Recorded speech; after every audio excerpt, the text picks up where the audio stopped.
Përshëndetje, jemi në podcast, jemi në Radar. Ditën e sotme do të flasim për një problematik që kryesisht shfaqet më shumti në stinën e verës, bëhet fjalë për gjarpërinë që kemi parë edhe në territoret të banuara, në qytete, jo vetëm në zonat kutrinore dhe malore ku ata gjenden. Me ne është bashkuar zoologu, herpetologu, zoti Enerit Saqdanaku. Zoti Saqdanaku, faleminderit shumë që jeni me ne. Përshëndetje, faleminderit dhe ju për ftesën. Shumë raste të përsëritura, 2 pickime lajmërojnë mjekët që kanë në qendrën spitalore universitare Nën Tereza, të paktën çdo ditë nga gjarpërinjt, por nuk ka munguar edhe nga merimangat. Jemi në një situatë të njëjtë krahasuar me vitet e kaluara apo është një trend i ri ky që nuk ka ndodhur më herët? Në lidhje me rastet e pickimeve nga gjarpërinjt, tani unë nuk mund të them sepse nuk është se ndjek pjesën e mjekësore të rasteve, por që vitet e fundit për shkak edhe të futjes apo të përhapjes së shpejtë të mediave sociale, postimeve të shumta që bëjnë njerëzit, se nuk është se nuk ka patur edhe më përpara, por ndoshta nuk raportoheshin në mënyrë kaq efektive siç raportohen sot në mediat sociale dhe merret përhapet lajmi. Por do të thosha të paktën për pickimin nga gjarpërinjt, sepse duhet parë me kujdes rasti, sepse mund të jenë edhe pickime nga gjarpërinj jo helmues. Pickimet nga gjarpëri më helmues, që është nepërka, mebri apo vipera amodites, është shumë i rrezikshëm, sepse ajo është vdekje prurse, ka toksina shumë të forta, helmi i saj është shumë i fortë dhe normalisht dallohet vendi ku pickon, sepse ajo ka 2 dhëmbët në pjesën e përparme të noflës, pra në momentin që kafshon duken 2 vendet e pickimit, pra 2 pika, 2 njolla dhe pastaj ka simptoma të tjera. Prandaj duhet pra të përmend këtë fakt në fillim që mund të ketë kafshime edhe nga gjarpërinj të tjerë, të cilat janë krejtësisht të parezikshme, varet edhe nga organizmi, por kafshime nga gjarpërinj të tjerë nuk kërkojnë trajtim spitalor. Nga nepërka po, patjetër duhet që të shkosh në qendrën spitalore më të shpejt, më të afërt ku ndodhesh, ashtu sikurse është edhe të paktën rasti i asaj turiste së huaj që u bë viral në media, e cila për fatin e saj të mirë besoj që ja doli, sepse në rast parë ajo ruajti mjaftosin, ishte shumë e qetë dhe më pas ekipi që duhet përgëzuar shkoi dhe e ndihmoi për ta çuar në qendrën spitalore më të afërt për të marrë trajtimin e duhur. Nuk e di, por që pickimet nga ky lloj gjarpëri janë shumë të rralla, themi të drejtën. Ajo është një lloj shumë e qetë, agresiv, pra ajo nuk pickon. Flasim për këtë, dhe kam një guid këtu, e cila flet për përmban gjithë amfibët dhe reptilet e Europës, përfshirë dhe llojet tona, që disa mund të duket, por kjo është nepërka mebri, për cilën duhet të ruhemi dhe të kemi shumë kujdes kur ecim sidomos në shtigje malore apo pyje. Dallohet sepse është një gjarpër i shkurtër, bishti i shkurtër, koka e trashë, sepse aty ka gjendrat e helmit dhe ka një brit të vogël në majën e turirit, dhe gjithashtu ajo që është më dalluesja është disa pllaka në formë rombi që vazhdojnë nga pjesa përparme e kokave deri në fund të trupit. Ecën ngadalë, pra është e ngatët, por problemi me këtë lloj në teren, ashtu sikurse ka ndodhur dhe me këtë turistën, por edhe që raportohen rastet e pickimit nga kjo, është vetëm në rast se shkel mbi të. Pra, vetëm në rastet e shkeljes mbi të, ajo mund të kafshojë, sepse është krejtësisht e parezikshme dhe jo agresive. Në momentin që ajo ndjen njerëzit apo çdo lloj zhurme, menjëherë ikën edhe fshihet, ashtu si edhe çdo lloj gjarpëri tjetër që na kanë frikë ne. Por problemi është që ajo maskohet shumë mirë në mjedisin ku jeton. Pra kryesisht takohet në habitate shkëmbore, me barishte, me pak shkure, por edhe në pyje, ato gjethet e rëna, për shembull në pyjet e ahut, ka ngjyrë të kaftë edhe mimetizohet, themi ne, shumë mirë me mjedisin. Prandaj duhet shumë kujdes për ta parë dhe të mos e shkeli. Se normalisht, nëse ti e shkel, mekanizmi i saj i mbrojtjes ai është, pra helmi. Menjëherë do mbrohet dhe do të pickojë. Por kujdesi duhet të jetë shumë i madh dhe të mos dalim me të shkurtra, me shapka në teren, patjetër për të ruajtur nga këto pickime duhet kemi këpucë me qafa, çorape të gjata, të trasha, pantallona të gjata, sepse në momentin sado që ta shkelet, në momentin që ajo do përkulet, pra në momentin që ti e shkel, ajo përkulet të pickoj, normalisht do të pickohet tek pjesa e nyjes së këmbës apo diçka më sipër, jo më lart. Pra, nëse ti ke këpucë me qafa, ajo do të pickojë në këpucë dhe nuk do të ndodhi asnjë gjë. Qartë, zë Sashdanaku, ne kemi parë që gjarpërinjt kanë kaluar dhe janë larguar nga habitati i tyre. Edhe në Tiranë kemi parë gjarpërinj në mediat, në video që kanë qarkulluar në media. Pse lëvizin nga habitati i tyre gjarpërinjt për të vendosur në qytete? Radh parë personalisht mendoj se ka dy arsye ku edhe mund, pra ne ju e përmendet që pse lëvizin edhe vinë drejt zonave urbane, por mund të themi që në fakt aty ata kanë qenë, pra habitati, shtëpia e tyre duke qenë aty, sepse ne e dim shumë mirë vite më parë, Tirana ka qenë, pra periferia të pakën e Tiranës nuk ka qenë e urbanizuar, pra ka qenë habitat shkuror, bar apo edhe pyje, dhe ato aty kanë shtëpinë, dhe momentin që ti shkon dhe bën, pra ndërton shtëpi, pallate, ato mund të jenë sërish aty, gjejnë strofka apo hapësira të tjera ku mund të jenë, sepse gjarpërinjt duhet përmendur që në ndryshim nga gjitarët e mëdhenj që lëvizin shumë, pra kanë një home range apo një territor shumë madh, gjarpërinjt kanë territor të vogël prej disa hektarësh, jo më tepër. Por një arsye tjetër e cila gjithashtu mund të ketë mbështetje është fakti që ata ndjekin ushqimin. Pavarësisht se ne themi kanë një territor të caktuar, por ndonjëherë nuk është fiks ky territori që ata kanë, sepse lëvizin për të kërkuar ushqim. Pra ushqimi është një ndër faktorët kryesor të gjarpërinjve, ashtu sikurse edhe të gjithë kafshëve të tjera.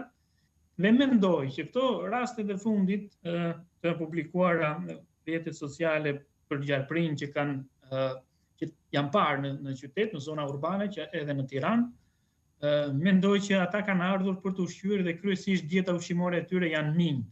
Pra mint përbëjnë një ndër dietat kryesore të ushqimit të tyre dhe ne kemi parë të gjithë kur kalojmë në përlagjet tona ku jetojmë se sa keq menaxhohet pastrimi i koshave të plerave, shpeshherë aty mbetjet e plera dalin jashtë koshave, të shpërndahen dhe shpeshherë shohim edhe minj, pra që vinë aty vërtet. Normalisht që gjarpërinjt janë të aftë që të ndjejnë, pra ta perceptojnë ushqimin e tyre dhe vinë për të ushqyer me minj. Prandaj këtu do rekomandoja shumë institucionet, sidomos bashkinë, që të bëjnë një pastrim të rregullt, të paktën të mos i lërë koshat të derdhen jashtë, t'i vëj kapak dhe desinfektim. Desinfektimi është shumë i rëndësishëm, paktën për të larguar minj, që kjo do t'i mbajë larg edhe gjarpërinjt. Megjithse këto llojet që janë raportuar në qytet kanë qenë lloje të gjarpërinjve jo helmues.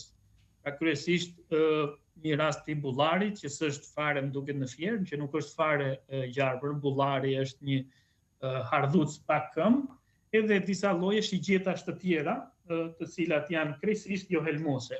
Ky është bullari, i cili ka gjatësinë e një gjarpëri, pra fati i tij keq është se është i gjatë dhe ngjan si një gjarpër, por është krejtësisht e parezikshme dhe është hardhuc. Po ti shikosh kokën është shumë e ngjashme me hardhucën, pra futet tek familja hardhucave pa këmbë. Dhe llojet e tjera ka qenë shigjeta, i themi ne në shqift, të cilat janë edhe ato jo helmuese, por që siç e përmenda vinë për të ngrënë pikërisht minjt. Po zoti Sashdanaku, a është faktor që ata vinë?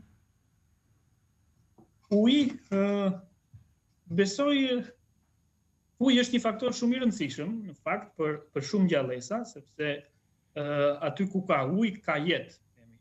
Përgjithsisht është shumë i rëndësishëm për gjallësat ujore, por edhe për gjarpërinj. Ne kemi dy lloje gjarpërinj uji, që janë të lidhur ngushtisht me ujërat e ëmbla. Kemi gjarpërin e barit, edhe një gjarpër tjetër i zakonshëm, që janë krejtësisht të parezikshëm dhe ata ushqehen pikërisht në ujë, me bretkosa dhe me peshq. Por edhe gjarpërinjt e tjerë, normalisht vim pranë ujit sepse gjejnë më shumë ushqim. Pra, siç e thash, ku ka ujë ka jetë, ata afrohen sepse gjejnë edhe ushqim. Zoti Stashanaku, neve po e marrim si hipotezë, jemi kafshuar nga gjarprit, cilat janë hapat që duhet ndjekim. E para besoj kryesore duhet urojmë qetësinë apo jo? Po. Ashtu që edhe përmendet në radh parë, nëse ndodh, që unë e përmenda dhe e ripërmend që janë raste shumë të rralla dhe duhet për ta evituar në radh parë, parandalimi është më mirë se sa kurimi, duhet shumë kujdes, siç e përmenda, që e përshtatshme edhe kur ecin në natyrë, sidomos këto guidat, duhet të mbajnë edhe një shkop para që të hapin shtegun nëse është shumë i dëndur me shkure dhe të jenë vigjilent për të parë këtë lloj. Dhe rekomandoj shumë që ta njohin, pra të kërkojnë informacion dhe ta njohin se si duket ky gjarpër, sepse është e rëndësishme në radh parë që nëse ndodh ti ta shikosh, ta shohësh se çfarë lloj gjarpri të ka pickuar, sepse mund të jetë, siç e thash, edhe një pickim nga këto gjarprinjt e tjerë që janë jo helmues, pra ne kemi rreth 17 lloje, dhe vetëm kjo nepër ka me bri është më e rrezikshme, pra një lloj, edhe 3 të tjerat po ato janë në male shumë të larta dhe nuk kanë helm shumë fuqishëm, pra nuk janë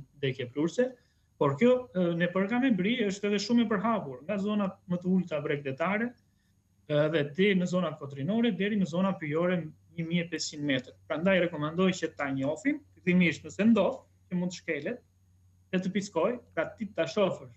Dhe në momentin që, sepse thash, është lehtësisht e identifikueshme, se nuk po e përmend sërish, si mund të dallohet. Nëse ndodh, atëherë e rëndësishme e ke parë, po, është gjarpri më helmues, thjesht duhet, pra mund të jetë shumë e vështirë, sepse ne flasim të ruhet gjaktësia, të jesh i qetë, por në atë moment ka shumë njerëz të ndryshëm të cilët i kap paniku, por duhet me patjetër që të ruhet. Në një farë mënyrë të ruhet qetësia, sepse nëse na kap paniku, kuptohet, zëmra do të rrafin më fort, dhe rrafjet e zëmrës do të hedhin në qarkullim gjakun në mënyrë më të shpejtë, e cila do të përhapin helmin në të gjithë trupin. Pra të ruhet gjaktësia dhe nuk duhen bërë lidhja plagës, pra lidhja ku është kafshuar me rrip të fortë apo me çdo lloj gjë tjetër që mund të lidhet, sepse kjo mund të shkaktoj edhe deri në nekroz të indeve të pjesës poshtë pickimit, pra deri në vdekje të indeve. Nuk duhet gjithashtu thithur, ndonjëherë thonë që thithe helmin se shpëton, pra e largon, nuk duhet thithur, sepse tashmë ai është përhapur në gjak dhe ti mund ta përkeqësosh duke i transmetuar dhe baktere, apo nuk duhet prerë disa që e presin.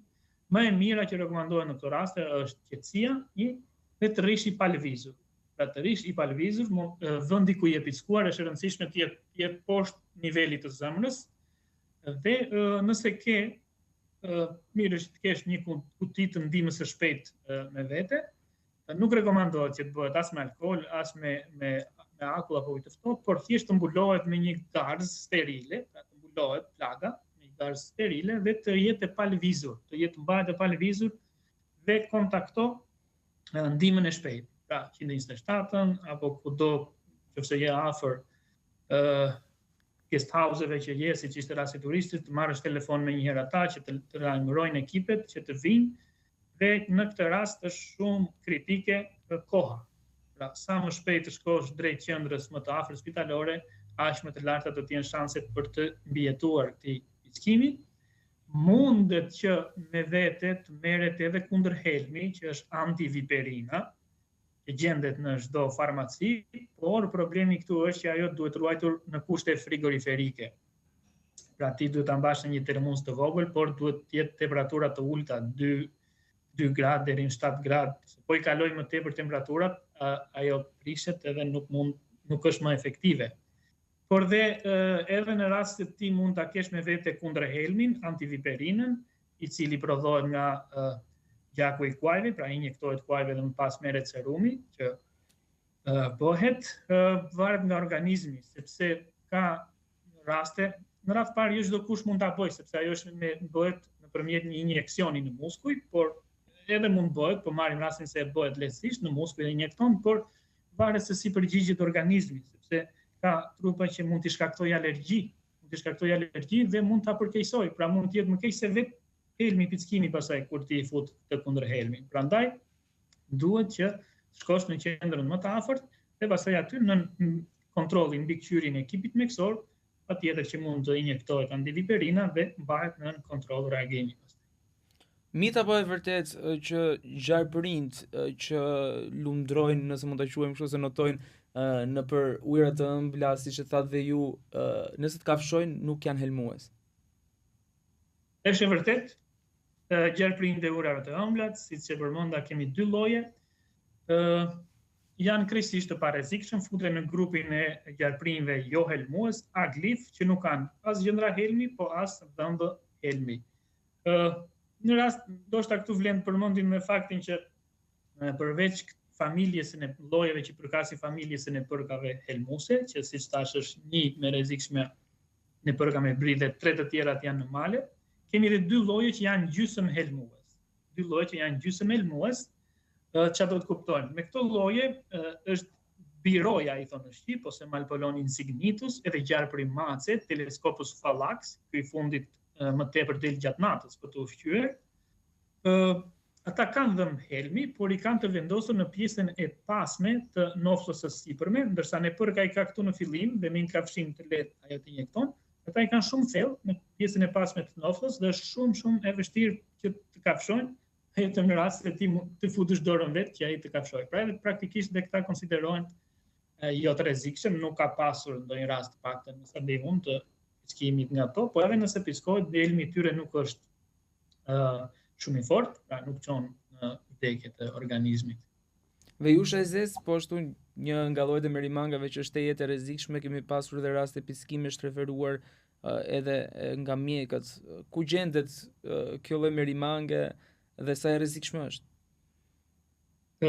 Në fakt, vejusha e zezë, në fakt nuk jam specialist për këtë, por një kolegja ime është specialiste, është marrë me studimin e tyre dhe nga studimet e saj mund të them diçka të vogël, pa i hyrë dhe asaj në pjesë, por që vejusha e zezë është kryesisht takohet në zona të ulta, jo në zona të larta, normale. Pra problemi më i madh me të është në zona të ulta bujqësore, në toka bujqësore me kultura siç janë këto kultura fasule, misër këtu.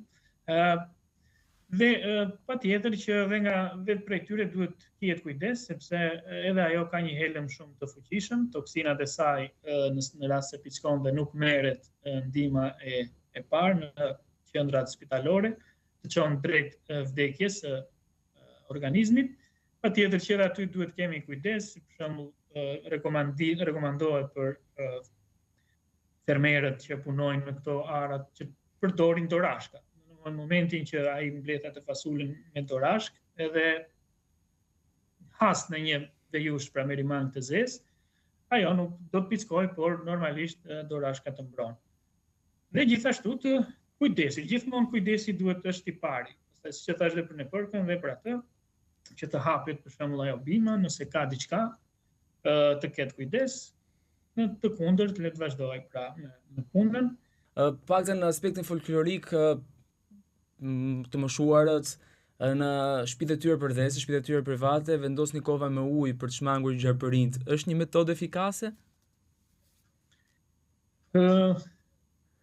Kova me ujë. Me thënë drejtën nuk është se kam dëgjuar diçka të tillë, por që njerëzit për të mbajtur larg gjarpërinj, domethënë shpikin gjëra nga më të ndryshme, por ajo që do të rekomandoja unë, sepse është edhe një lloj për shembull që njihet në Shqip si gjarpëri i shtëpisë ose bolla e shtëpisë, është një gjarpër relativisht i gjatë, pra mund të arrijë deri në 2 metër, por që është krejtësisht i parezikshëm, jo helmues, dhe ai afrohet, pra i ka marrë këtë emër në Shqip si bolla e shtëpisë, sepse shihet shumë shpesh afër banesave, dhe arsyeja është gjithmonë ushqimi. Pra në banesat, kryesisht banesat të abandonuara për në përton me bodrume poshtë, vjen aty për të ngrënë minj, për të ushqyer me minj. Pra ai pastron, pra në këtë mënyrë pastron shtëpinë tënde nga minj, po edhe pastaj një kontribut shumë të rëndësishëm në ekosistem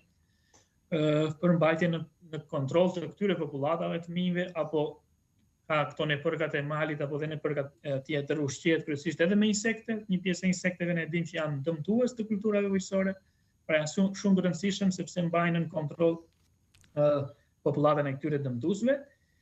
Dhe patjetër këtu një rekomandim shumë i rëndësishëm për njerëzit që nuk duhet që t'i vrasin. Dhe me që ishim tek rasti i bollës së shtëpisë, ka një tip bestytnie ndoshta që është dhe si kolorima i vjen i zi, prandaj i thënë ndoshta populli i thotë edhe gjarpër i zi. Nëse shikon një gjarpër të zi në shtëpi, mos e vrit tot, sepse do të ndodhi diçka e keqe në familjen tënde, një fatkeqësi. Çka është një bestytni, por që rezulton pozitive për sa i përket natyrës, ekosistemit, që të mos e vrasin këtë gjarpër. Ajo që do rekomandoja unë, siç e përmenda, nuk e kam dëgjuar për kova me ujë, që nëse vendos kova me ujë do t'i mbaj larg, por ajo që rekomandohet për ata që kanë shtëpi në fshat apo vila private, apo qoftë edhe parqet në qytet, siç është parku i liçenit artificial, është mirëmbajtja e kopshtit. Që do të thotë prerja e barit, krasitja, mbajtja sa më pastër e këtyre ambienteve, pra prerja shpeshtë e barit, prerja e degëve, krasitja. Nëse keni për shembull në këto shtëpi private hapësira në mure, vrima, ti mbyllni, sepse ata vinë pikërisht të përdorin këto hapësira. Dhe siç e thash, gjithmonë arsyeja është ushqimi. Nëse ke një ambient të pamirëmbajtur, të pa pastruar, krasitur, aty ka ushqim për të, minj apo insekte të ndryshme, dhe ata vinë pikërisht për të ushqyer. Zoti Sazhanaku, faleminderit shumë që ishit me ne në këtë hapësirë, faleminderit shumë për gjithë informacionet që ju ndat, dhe shpresojmë shumë të kemi shërbyer për publikun, duke qenë se kanë qenë të shqetësuar nga pamjet që kanë parë në rrjetet sociale. E vërtet, shpresojmë. Faleminderit. Faleminderit shumë. Ky podcast vjen për ju me mbështetjen e X1, Philip Lane Residence dhe 1001 Solutions.